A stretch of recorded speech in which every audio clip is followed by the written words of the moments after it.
आत्मा की सकल है, जो अनंत है और सूक्ष्म भी है। कुछ दूसरे हैं जिनका कहना है कि निराकार है, वो अनंत है। आत्मा आनंद आत्मा के बारे में अनेक प्रकार के मत हैं। जो लोग आत्मा के अस्तित्व में विश्वास करते हैं उनकी आत्मा की कल्पना क्या है? यह भगवान बुद्ध का एक प्रश्न था। कुछ लोग कहते हैं कि हमारी आत्मा अनुभव क्रिया है, यानी सुख और दुख की अनुभव क्रिया है। दूसरे कहते हैं नहीं, हमारी आत्मा अनुभव क्रिया नहीं है, हमारी आत्मा सचेतन नहीं है। और आगे कहते हैं कि आत्मा अनुभव क्रिया नहीं है, नहीं यह सचेतन है और नहीं यह चेतन रहित है। मेरी आत्मा अनुभव करती है, मेरी आत्मा में सचेतना का गुण है। आत्मा के बारे में इस प्रकार नाना कल्पनाएं हैं। जो लोग आत्मा में विश्वास रखते हैं उनसे भगवान बुद्ध ने यह पूछा कि मरणोपरांत आत्मा की क्या हालत होती है। तथागत बुद्ध ने यह भी प्रश्न उठाया कि मरने के बाद आत्मा देखी जा सकती है। उनमें अनगिनत स्पष्ट वक्तव्य मिले। क्या शरीर का नाश हो जाने पर आत्मा अनेक आकार प्रकार को बनाए रखती है? उन्होंने देखा कि इस प्रश्न के 8 काल्पनिक उत्तर थे। क्या आत्मा शरीर के साथ मर जाती है? इस पर भी अनगिनत कल्पना है। तथागत बुद्ध ने यह भी प्रश्न उठाया कि शरीर के मरने के बाद आत्मा सुखी रहती है अथवा दुखी रहती है। क्या आत्मा शरीर की मृत्यु के बाद सुखी रहती है? इस विषय में भी श्रमण और ब्राह्मण एक मत नहीं थे। कुछ का कहना था कि वह बिल्कुल दुखी रहती है, कुछ का कहना था कि वह सुखी रहती है, और कुछ का कहना था कि वह सुखी भी रहती है और दुखी भी रहती है। कुछ का कहना था कि वह न दुखी रहती है और न सुखी रहती है। आत्मा के अस्तित्व के संबंध में इन सब मतों के बारे में तथागत बुद्ध का यही एक उत्तर था जो उन्होंने चुंद को दिया था।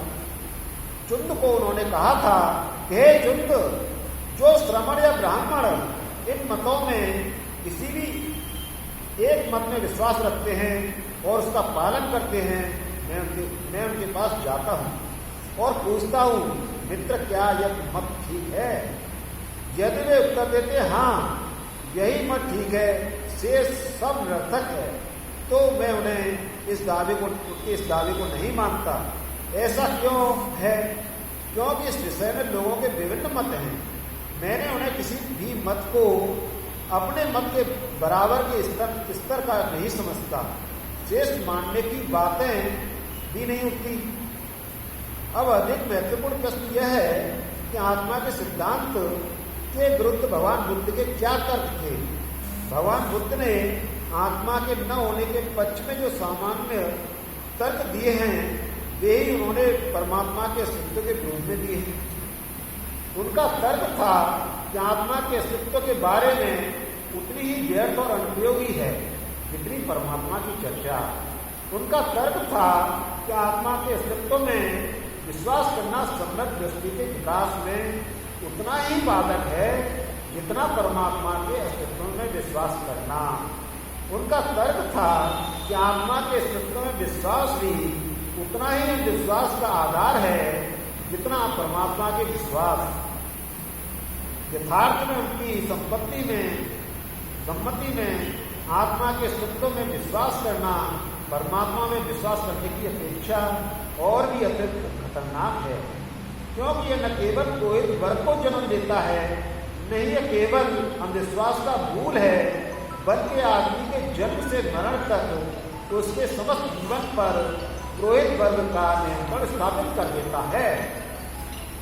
उन्होंने सामान्य तर्कों का कारण ऐसा कहा जाता है कि भगवान बुद्ध ने आत्मा के अस्तित्व के बारे में अपना कोई निश्चित मत अभिव्यक्ति नहीं किया।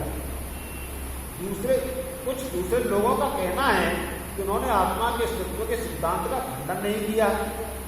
कुछ औरों ने कहा कि भगवान बुद्ध ने हमेशा इस प्रश्न को टाल जाते थे। ये सब मत एकदम गलत हैं, क्योंकि महाली को भगवान बुद्ध ने स्पष्ट रूप से विशिष्ट शब्दों में यह कहा था कि कि आत्मा नाम का कोई पदार्थ नहीं है। यही कारण है कि आत्मा के संबंध में तथागत का मत जन्माद्वाद कहलाता है। आत्मा के अस्तित्व के विरुद्ध सामान्य तरीके के तर्क के अतिरिक्त भगवान बुद्ध ने उनके विरुद्ध विशेष तर्क भी दिया, जो कि उनके अनुसार आत्मा के सिद्धांत के लिए एकदम आघात तर्क था। एक अलग तत्व के रूप में आत्मा के सिद्धांत के विरुद्ध भगवान बुद्ध का अपना सिद्धांत था, जिसे नाम रूप सिद्धांत के नाम से जाना जाता है। यह नाम रूप का सिद्धांत विभज्यवाद द्वारा मानव व्यक्तित्व अथवा मानव सचेतन के अंगों के बड़े ही सूक्ष्म व कठोर विश्लेषण द्वारा किए गए परीक्षण का परिणाम है। नाम रूप एक प्राणी का सामूहिक नाम है। भगवान बुद्ध के विश्लेषण के अनुसार एक सचेतन प्राणी कुछ भौतिक तत्वों तथा कुछ मानसिक तत्वों के संप्रसरण का परिणाम है। वे भौतिक तथा मानसिक तत्व स्कंद कहलाते हैं। रूप स्कंद प्रधान रूप से पृथ्वी, जल, वायु व अग्नि जैसे 4 भौतिक तत्वों का परिणाम है। ये रूप अथवा शरीर अंश हैं। रूप स्कंद के अतिरिक्त नाम स्कंद है, जिसे एक प्राणी की रचना होती है। इस नाम स्कंद को हम विज्ञान या चेतना कहते हैं। इस नाम स्कंद के अंतर्गत 3 मानसिक तत्व, वेदना, 6 इंद्रियों अर्थात इसके सामाजिक विषयों के साथ संपर्क के उत्पन्न होने वाली अनुभूति, संज्ञा जिसे कहते हैं, तथा संस्कार आते हैं। विज्ञान भी तीनों के साथ शामिल किया जाता है। इस प्रकार पूर्व के 3 चैतसिक और विज्ञान चित्त को मिलाकर स्कंद कहा जाता है। एक आधुनिक मानव शास्त्रवेत्ता कदाचित इसे इस रूप में कहना पसंद करेगा कि चित्त का मूल स्रोत है, जिसमें सभी चैतसिक उत्पन्न होते हैं, अथवा चैतसिकों के समूह विशेष का नाम ही चित्त हो जाता है। विज्ञान किसी भी प्राणी का केंद्र बिंदु है। पृथ्वी, जल, अग्नि और वायु इन 4 तत्वों के सम्मिश्रण का परिणाम विज्ञान है। जो इस सिद्धांत का विरोध करते हैं, उनका प्रश्न है कि विज्ञान चित्त की उत्पत्ति कैसे होती है। यह सत्य है कि आदमी के जन्म के साथ विज्ञान चित्त की उत्पत्ति होती है और मरण के साथ चित्त का विनाश होता है, विज्ञान का विनाश होता है। इसी प्रकार क्या यह कहा जा सकता है कि विज्ञान और चित्त 4 तत्वों के सम्मिश्रण का परिणाम है? भगवान बुद्ध ने इसे इस रूप में नहीं कहा। उन्होंने कहा कि भौतिक तत्वों की यथास्थिति, सहस्थिति अथवा उनके सम्मिश्रण से विज्ञान चित्त की उत्पत्ति होती है। तथागत ने जो कहा वह यह था कि जहां भी शरीर या रूप कार्य है या नाम काय भी साथ साथ रहता है।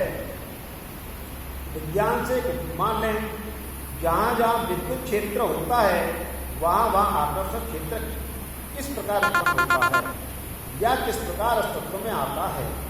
लेकिन जहां जहां विद्युत क्षेत्र होता है वहां वहां यह इसके साथ आने वाले रूप से रहता है। शरीर और विज्ञान चित्त में कुछ भी इस प्रकार का संबंध क्यों न मान लिया जाए। विद्युत क्षेत्र से संबंध आकर्षक क्षेत्र, विद्युत क्षेत्र द्वारा प्रेरित क्षेत्र कहलाता है। तो फिर हम विज्ञान चित्त को ही रूप काय शरीर की दृष्टि से उसके द्वारा प्रेषित क्षेत्र क्यों ना कहें। आत्मा के विरुद्ध तथागत का तर्क यही समाप्त नहीं होता। उन्होंने आगे इससे भी महत्वपूर्ण वक्तव्य दिए हैं। जब विज्ञान का उदय होता है या चित्त चेतना का उदय होता है, तभी प्राणी जीव प्राणी बनता है। इसलिए विज्ञान आदमी के जीवन में प्रधान वस्तु है। विज्ञान की प्रकृति ज्ञानात्मक, भावात्मक तथा संकल्प शक्ति मूलक है। विज्ञान उस समय ज्ञान मूलक होता है जब यह हमें ज्ञान देता है, जानकारी देता है, या वह ज्ञान रुचिकर भी हो सकता है और अरुचिकर भी हो सकता है। वो अपने भीतर घटने वाली घटनाओं का भी हो सकता है, बाहर घटनाओं का भी हो सकता है। विज्ञान उस समय भावना मूलक होता है जब वह चित्त की उन अवस्थाओं में उपस्थित रहता है जो अनुकूल अनुभूति अथवा प्रतिकूल अनुभूति हो सकता है। जब भावना मूलक ज्ञान, वेदना या अनुभूति की उत्पत्ति होती है, विज्ञान अपनी संकल्प शक्ति की अवस्था में आदमी को उद्देश्य की प्राप्ति के लिए सक्रिय करता है। संकल्प शक्ति से पूर्ण विज्ञान ही संकल्प या गतिविधि को उत्पन्न करता है। इस प्रकार यह स्पष्ट है कि एक प्राणी अपनी समस्त क्रियाओं को विज्ञान के माध्यम से और विज्ञान के परिणाम स्वरूप पूरी करता है। इस विश्लेषण के बाद भगवान बुद्ध ने प्रश्न किया कि कौन से कार्य हैं जो आत्मा के करने के लिए बचे रहते हैं।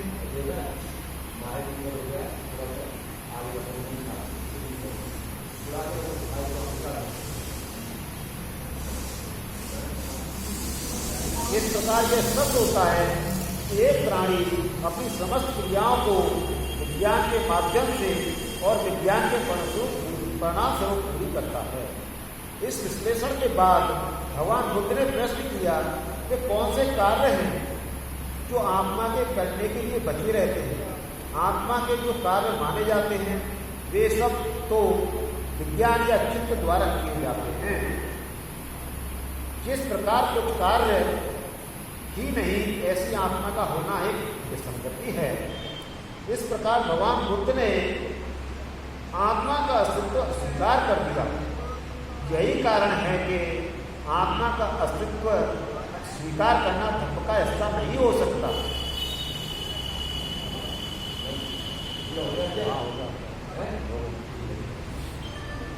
तो धम्म बंधुओं, आज आपने तथागत बुद्ध की आत्मा पर विश्वास धम्म नहीं है या अधम्म नहीं है, ये विषय वस्तु नहीं है। तथागत बुद्ध ने इस पर ज़्यादा रुचि नहीं दी। इसी के साथ आज की धम्म देशना का समापन किया जाता है।